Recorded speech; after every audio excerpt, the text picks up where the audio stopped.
Alam mo yung takot ng mga tao sa aso, lalo na kapag may karatulang beware of dog. Eh ako, di ako natatakot. Kasi yung aso ng kapitbahay namin, hindi nangangagat, nandidila lang.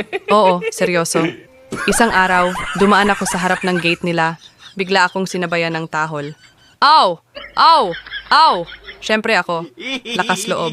Sabi ko, ay, hindi ako takot. Sabi ni Manang, hindi yan nangangagat. Lumapit ako. Aba, biglang lumabas yung aso, ang laki. Para kang sinukat, di kinabahan din ako kahit papano.